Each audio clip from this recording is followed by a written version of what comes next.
আমরা যখন হাওড়া স্টেশনে পৌঁছালাম তখন ভীষণ খিদে পেয়ে গেল।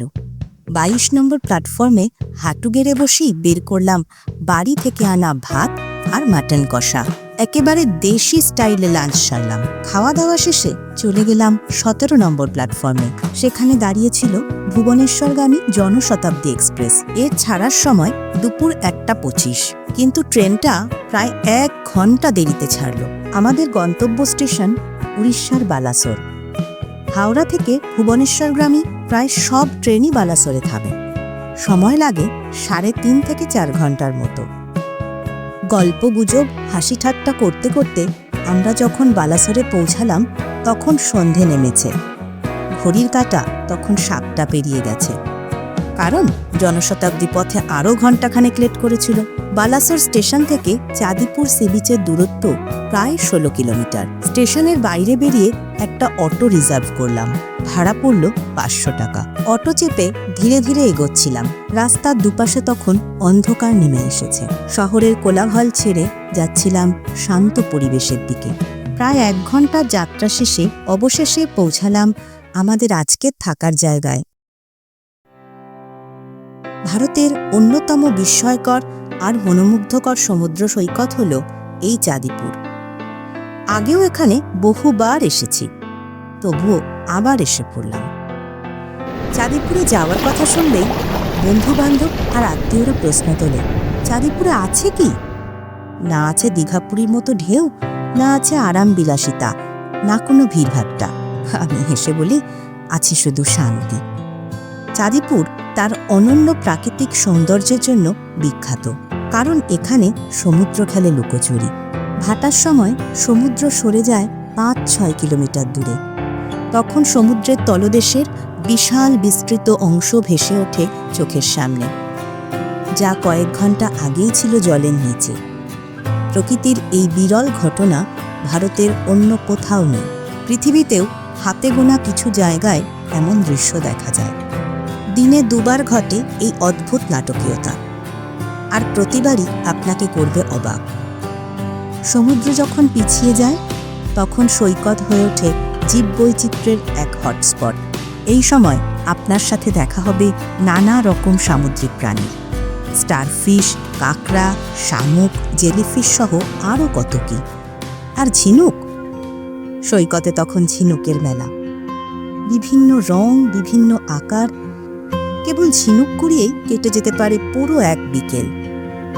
হয়তো এমন একটি ঝিনুক খুঁজে পেলেন যাতে মুক্ত আছে। ভাটার সময় আপনি হাঁটতে হাঁটতে চলে যেতে পারেন সমুদ্রের একেবারে কাছে, কেউ আপনাকে থামাবে না। এখান থেকে সূর্যোদয় ও সূর্যাস্ত দুটোই একসাথে দেখা যায়। দুটি মুহূর্তই ভীষণ জাদুকরী।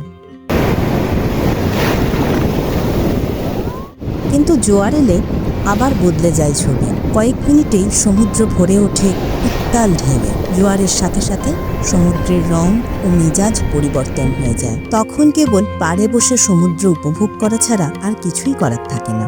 অদ্ভুত রহস্যময় এই চাঁদিপুর সমুদ্র সৈকত।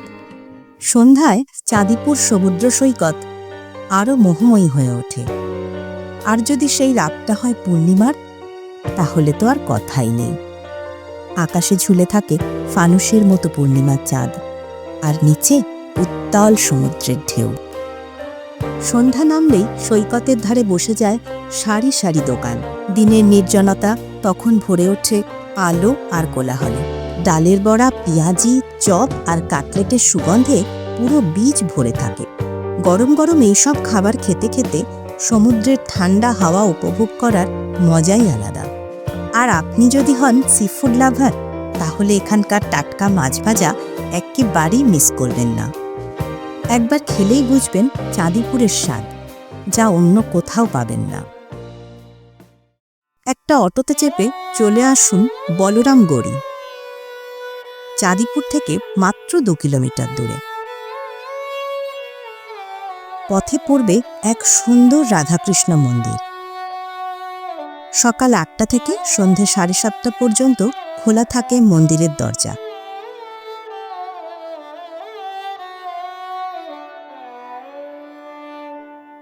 এখানকার নীরবতা আর পবিত্রতা আপনার মনকে ভরিয়ে দেবে প্রশান্তিতে। মন্দিরের পাশে রয়েছে এক স্বচ্ছ জলাশয়। তার ভেতরে খেলা করে বেড়ায় অসংখ্য রঙিন মাছ। খাবার ছুঁড়ে দিলে তারা একদম জলের ওপরে ভেসে ওঠে। দৃশ্যটা সত্যিই অসাধারণ। আর একটু এগোলেই বাঁদিকে চোখে পড়বে বুড়িবালাম নদী। এই নদী সিমলিপাল পাহাড় থেকে উৎপন্ন হয়ে প্রায় ১৭৫ কিলোমিটার পথ পেরিয়ে বলরামগড়িতে এসে মিশেছে বঙ্গোপসাগরের সাথে। ১৯১৫ সালের ৯ সেপ্টেম্বর এই নদীর কূলেই বিপ্লবী বাঘা যতীন ও তার সঙ্গীরা মাউজার পিস্তল হাতে যুদ্ধ করেছিলেন চার্লস টেগার্ট, কমান্ডার রাদারফোর্ড সহ অসংখ্য সশস্ত্র ব্রিটিশ পুলিশ বাহিনীর সাথে। ভারতের স্বাধীনতার ইতিহাসে যা বুড়িবালামের যুদ্ধ নামে পরিচিত। আজকের দিনে বলরামগড়ি এক প্রধান মৎস্য বন্দর। যে কোনো সময় এলেই যেটিতে দেখতে পাবেন নোঙর করা বড় বড় মাছ ধরার ট্রলার। বিশেষ করে সকালে এলে রকমারি সামুদ্রিক মাছের সমারোহ দেখে আপনি মুগ্ধ হবেন। অষ্টাদশ শতকে বুড়িবালাম নদী ছিল একটি গুরুত্বপূর্ণ সামুদ্রিক পথ। ডেনিশ, ডাচ, ফরাসি আর ব্রিটিশ ব্যবসায়ীরাও একসময় এই পথ ব্যবহার করত তাদের বাণিজ্যের জন্য। প্রকৃতি আর ইতিহাসের এক অদ্ভুত মিলনস্থল হল এই চাঁদিপুর। তাই ২-১ দিনের ছোট্ট ছুটিতে স্বল্প বাজেটেই ঘুরে আসতে পারেন চাঁদিপুর থেকে। ভিডিওটি ভালো লাগলে লাইক করুন, কমেন্ট করুন আর আমাদের চ্যানেলটি সাবস্ক্রাইব করে পাশে থাকুন। দেখা হবে আবার কোনো নতুন জায়গায়।